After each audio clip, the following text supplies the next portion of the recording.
Мы летели смотреть Амель-60 почти за 2 миллиона евро. Когда за сделкой стоит известный бренд, официальный представитель и правильные слова про идеальное состояние, ты автоматически начинаешь меньше сомневаться. И, как потом оказалось, это была одна из главных ошибок. Возможно, это были лучшие 150 тысяч, которые клиент не потратил в своей жизни.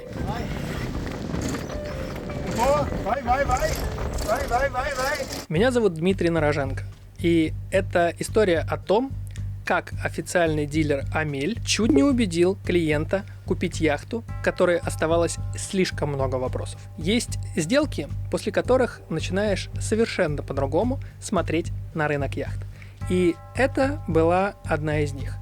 Когда клиент переводит депозит в 150 тысяч евро, назад дороги обычно уже нет. Особенно, если речь идет не просто о лодке, а о яхте мечты. Мы летели смотреть Амель-60. Для клиента это одна из главных покупок в жизни. Средиземка, Атлантика, жизнь на воде. И на бумаге все выглядело идеально. Официальный дилер Амель по Германии, репутация, красивый листинг, правильные слова, практически идеальное состояние. Яхта полностью готова. Один из лучших вариантов на рынке. В Luxury Yacht Market именно так и покупают доверие.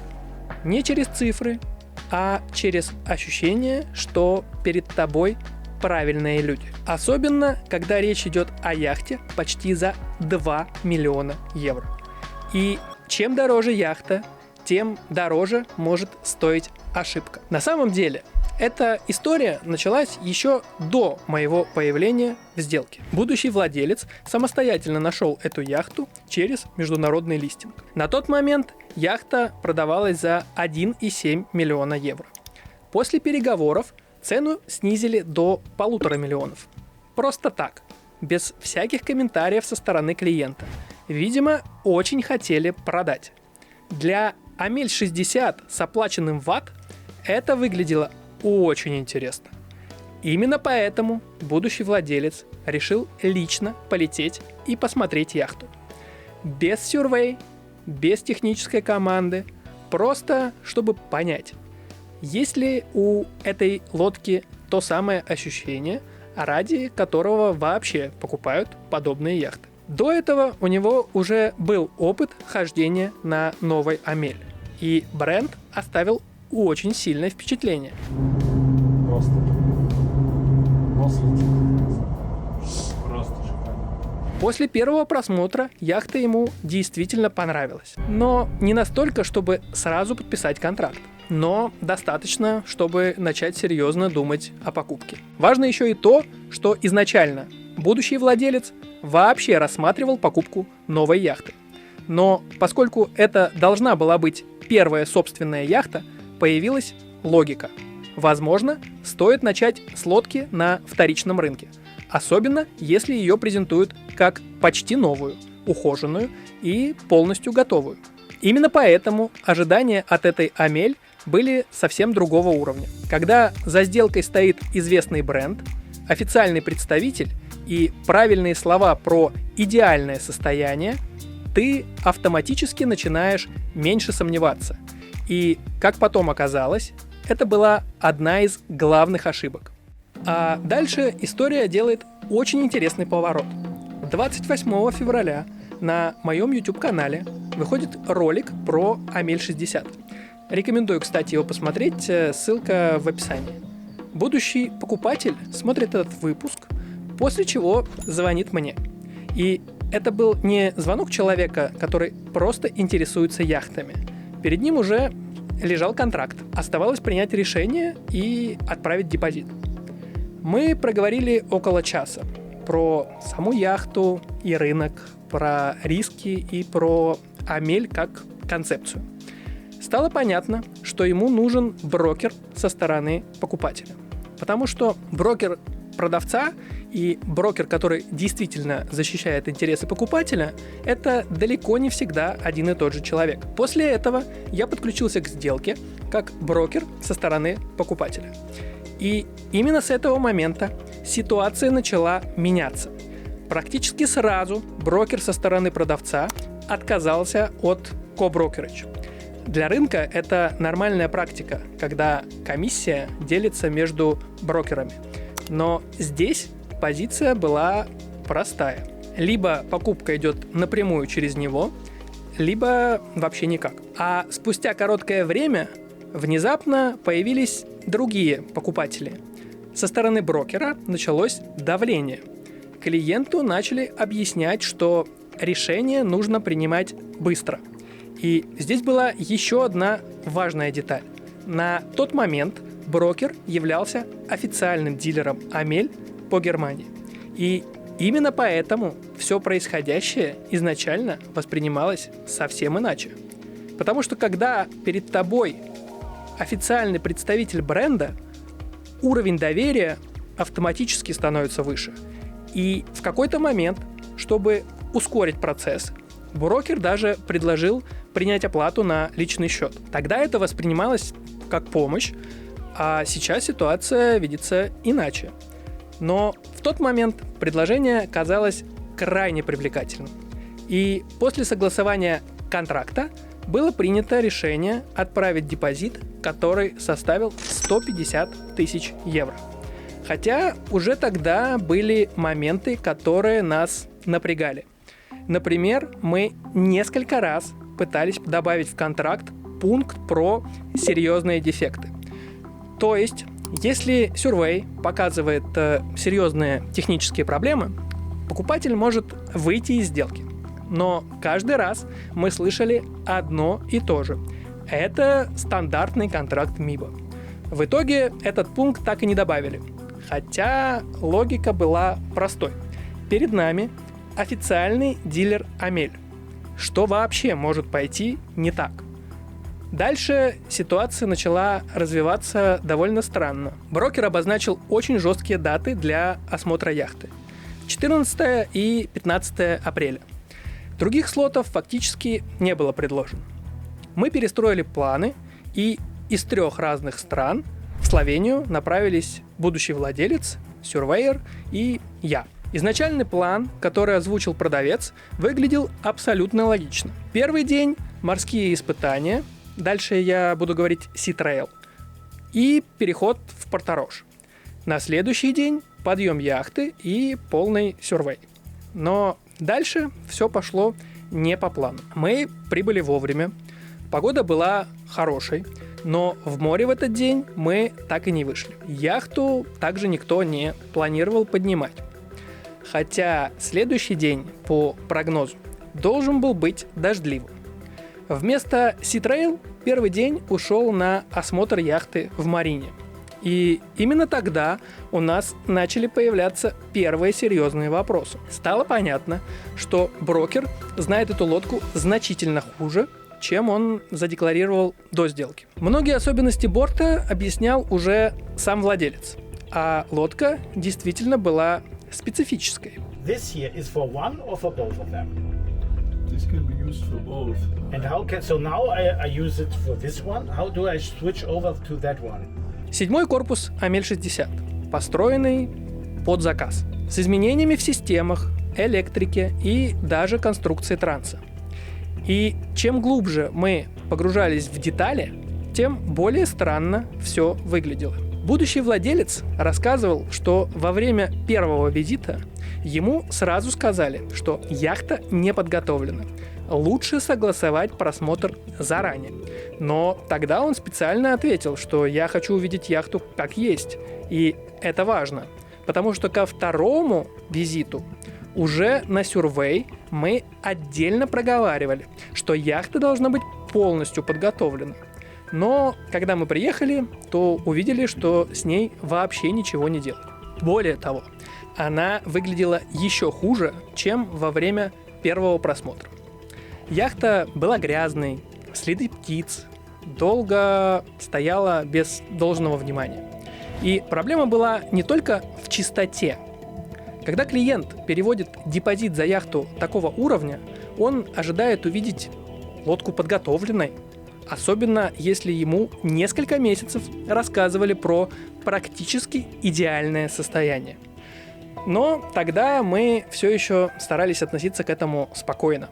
Настоящие вопросы начались позже, во время сюрвей. В какой-то момент под пайолами, то есть под полом яхты, обнаружили воду. Ну и сырость есть, да? Да, и ты вот здесь тоже можешь снять. Ой, там вообще, да, все плохо. Оно туда и перетекло, да? А когда это интересно? Да, она делает? было. Когда это неинтересно делают? Ну, такое себе. Воду. Причем морскую. И это очень неприятный момент. Потому что будущий владелец сразу задал абсолютно логичный вопрос.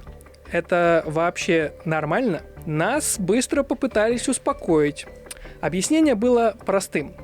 Техники меняли датчик скорости и просто не убрали за собой воду. Воду мы убрали, но после морских испытаний она появилась снова. И вот здесь мне особенно интересно мнение людей, которые действительно сталкивались с яхтами. Насколько нормальной вам кажется ситуация, когда морская вода под пайолами появляется снова уже после осмотра и ситрейл? Возник очевидный вопрос. Если вода возвращается, то откуда именно она появляется? А дальше подобных моментов становилось все больше. Проблемы с герметиком, следы деградации швов, плесень, потери герметичности, а потом трещины. Много трещин по всей палубе. И именно тогда я впервые увидел, как у будущего владельца буквально меняется лицо. Потому что до этого момента все происходящее еще можно было объяснить возрастом, эксплуатацией, косметикой. Но когда подобных вещей становится слишком много, ты начинаешь смотреть на лодку уже совершенно иначе. К концу первого дня стало понятно. Главные проблемы этой яхты, возможно, еще даже не начинались. Дальше нас ждали морские испытания. И именно ситрейл должен был показать, что эта лодка представляет из себя не в листинге, а в море. Для Амель это особенно важно, потому что вся философия этих яхт строится вокруг идеи, что лодкой может безопасно управлять один человек. Автоматизация, электрические системы, закрутки, управление парусами – это основа концепции Амель. Вечером первого дня нас ожидал очередной сюрприз. Сначала брокер сообщил, что ни он, ни владелец яхты на ситрейл присутствовать не будут. Хотя изначально все обсуждалось иначе. А потом выяснилось еще кое-что. Система закрутки грота не работает. Стало понятно, почему ситрейл постоянно переносился. Почему никто не спешил выходить в море и почему разговоры про паруса каждый раз быстро уводили в сторону. Потому что без нормально работающей закрутки вся философия Амель начинает рушиться. И именно тогда мы задали прямой вопрос. Как вообще проводить полноценные морские испытания без рабочей системы закрутки? И реакция брокера выглядела очень показательно. Без конкретики, без объяснений. Разговор просто начали быстро уводить в сторону. Брокеру нужно было любой ценой довести процесс до ситрейл, чтобы клиент уже не смог спокойно выйти из сделки. Но мы решили продолжить, потому что будущий владелец действительно хотел купить эту яхту. Он эмоционально уже видел себя владельцем этой лодки, даже несмотря на воду, трещины, герметик и растущее количество вопросов. Дальше ситуация стала выглядеть уже откровенно плохо. Вопрос также появился уже во время подъема яхты, потому что именно в этот момент ты впервые видишь лодку целиком. Не на красивых фотографиях, не в листинге, не в марине, а такой, какая она есть на самом деле. И первое, что бросилось в глаза, корпус был обросшим. Для яхты такого уровня, которая позиционировалась как практически идеальная, это выглядело странно, особенно в сочетании со всем остальным, что мы уже увидели к этому моменту. При этом сам корпус был далеко не в идеальном состоянии. И чем дольше продолжался осмотр, тем сильнее появлялось ощущение, что многие процедуры на этой яхте нужно было делать уже давно. Подъем, мойку корпуса, нормальный технический осмотр и обслуживание. Сложилось впечатление, что реальное состояние яхты до конца не понимал вообще никто. И, похоже, просто ждали покупателя, который оплатит весь этот процесс и, наконец, покажет, в каком состоянии лодка находится на самом деле. Во время осмотра прозвучала еще одна важная деталь. Со слов владельца, лодкой не пользовались больше года. И это многое начало объяснять. Например, после установки Генуи мы обнаружили внутри личинки. И здесь вполне логичный вопрос. Почему яхту, на которой год не открывали паруса, презентовали полностью готовой? Вот же написано.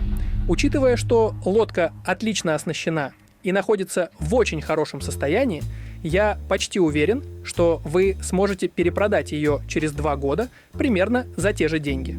Разумеется, при условии, что вы будете поддерживать ее в таком же хорошем состоянии. Еще с вечера нам сообщили, что переходить на яхте из Изолы в Порто-Рош мы не будем.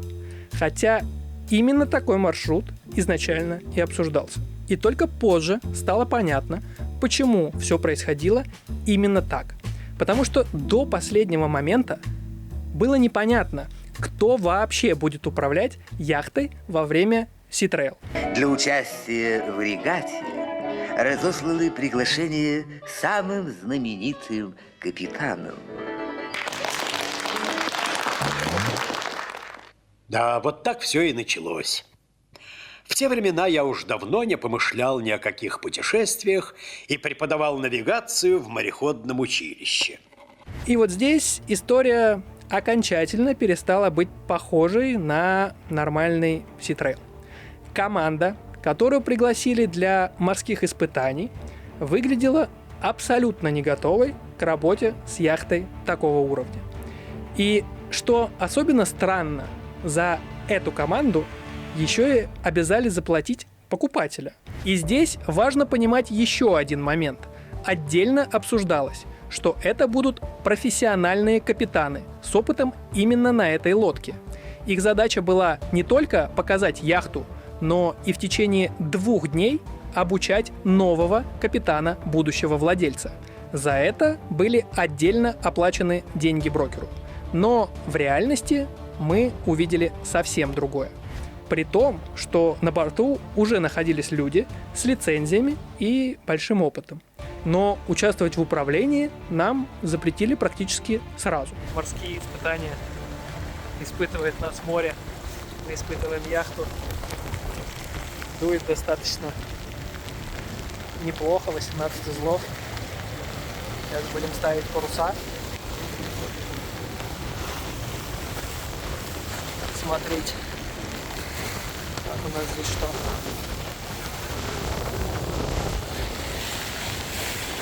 Порто-Рош. Внутри яхты тоже было холодно. Мы попросили включить отопление.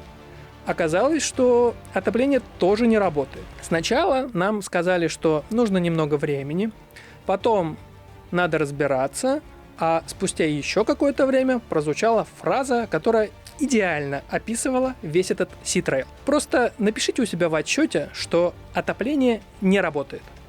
Как будто никто даже не пытался решить проблему. При том, что на борту находился техник, который обслуживал яхту с момента покупки и идеально ее знал. Но это опять же со слов брокера. Позже проблемы начали появляться самостоятельно. Например, check engine на двигателе загорелся с ошибкой в топливной системе.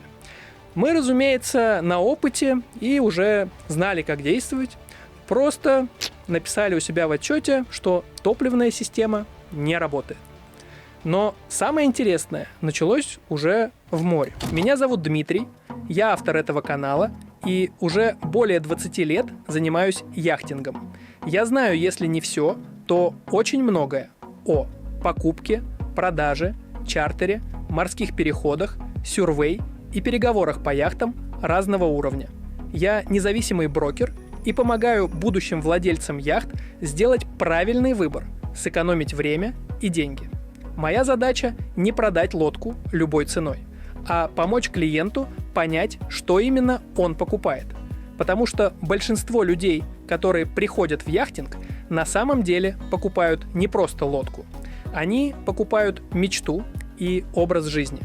Если вы планируете взять яхту в аренду или приобрести собственную, обращайтесь. Контакты на экране и в описании под этим видео. Когда пришло время ставить паруса? Для человека, который знаком с концепцией Амель, это вообще один из ключевых моментов. Потому что именно здесь яхта должна показывать, зачем вообще существует вся эта автоматизация. Но вместо этого мы наблюдали совершенно другую картину. Установка грота выглядела как нелепая импровизация. В какой-то момент для работы с системой вообще использовали шуруповерт.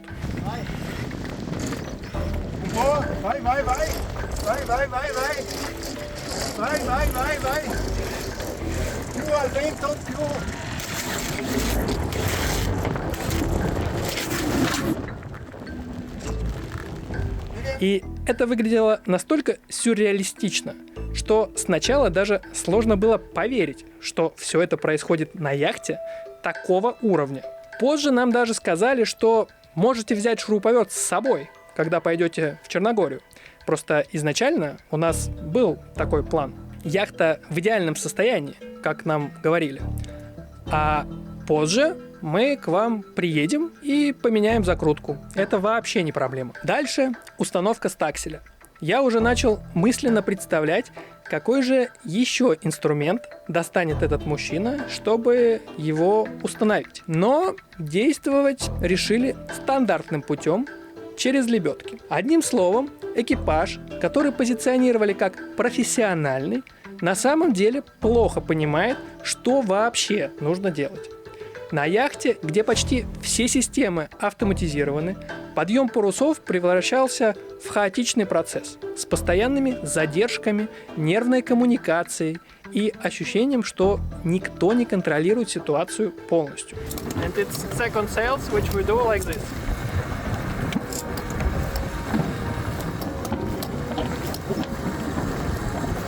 И тогда лично я впервые пожалел, что мы вообще вышли в море под парусами, потому что ветер был около 20 узлов. Для Амель 60 это прекрасные условия, но вместо уверенного управления и ощущения контроля мы наблюдали совершенно другое. Хаос, нервозность и произвольные повороты for the wind.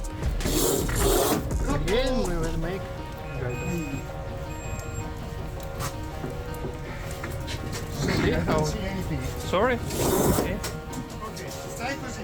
Stai così, stai. Tieni la barra. Tienila. 140. Sì. Tu devi andare un po' di là. Ok, no, piano, non sei ancora arrivato. Ora. Basta. Sì, ok. Tieni его dentro. Любой человек, который действительно ходил под парусом, понимает, насколько это плохая ситуация. Особенно на яхте такого размера. Это уже был не просто неидеальный Sea-Trail. Так, очень хорошо. Превосходно, Фукс. Чуть-чуть правее. Очень хорошо, очень. А теперь переложите налево. Так, из вас выйдет хороший матрос, Фукс. Прошу прощения, ведь мы их обгоняем.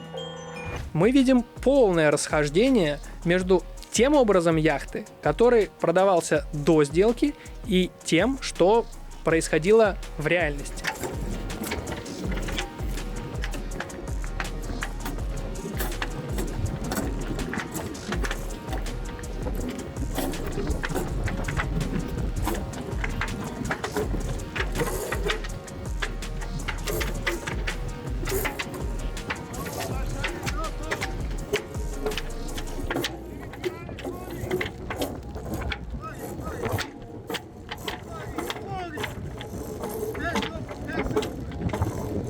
После Sea Trail стало окончательно понятно, главный вопрос этой сделки уже давно не в самой яхте, а в доверии.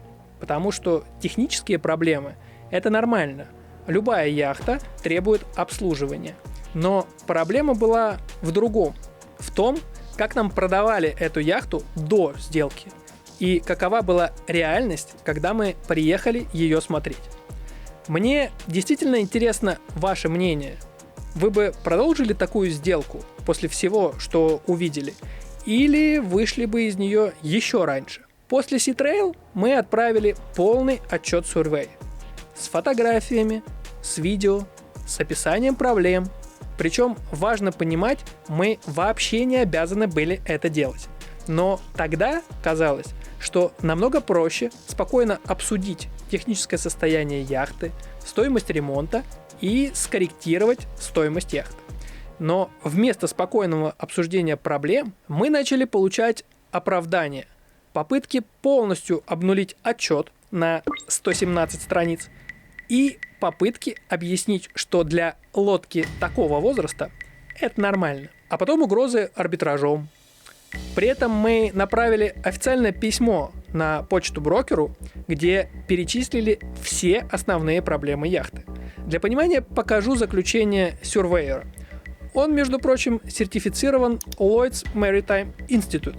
Это международный учебный центр, специализирующийся на профессиональном обучении для специалистов морской отрасли. Можете поставить паузу, чтобы прочитать заключение.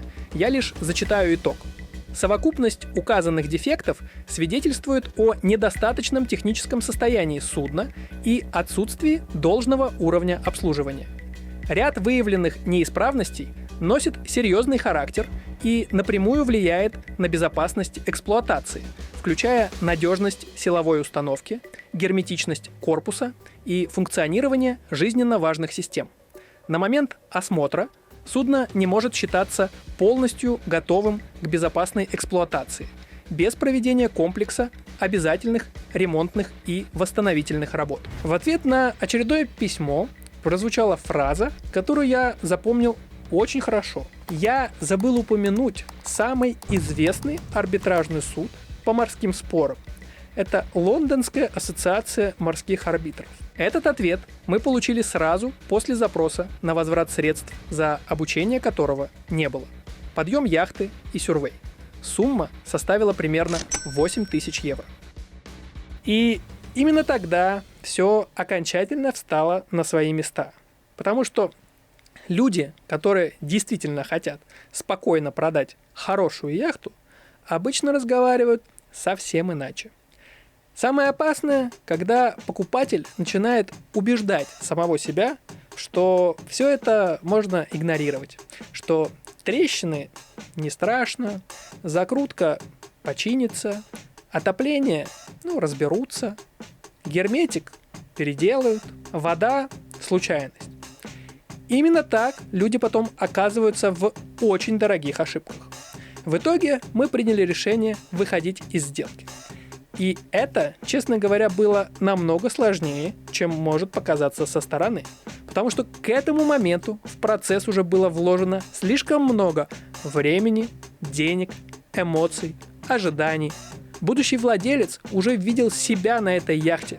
И именно в этот момент хороший брокер со стороны покупателя становится особенно важен. Потому что его задача не дожать сделку, а сохранить человеку холодную голову, когда эмоции начинают принимать решения. После этого начались переговоры о возврате депозита. И, если честно, на тот момент уже никто до конца не понимал, чем все закончится. Потому что формально контракт был подписан, депозит отправлен, Sea Trail состоялся и Survey проведен. Переговоры шли тяжело. Очень тяжело. Стало понятно, что брокер со стороны продавца не собирается признавать практически ничего. Даже несмотря на Survey Report, видео, фотографии и происходящее во время Sea Trail. Спустя несколько дней он лишь отправил видеоролик, на котором со скрипом души, как говорится, устанавливают грот.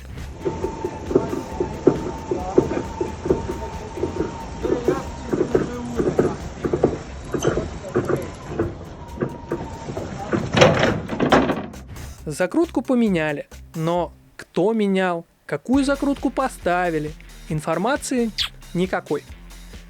Мол, приезжайте, забирайте, все готово. А такой звук был на новой яхте.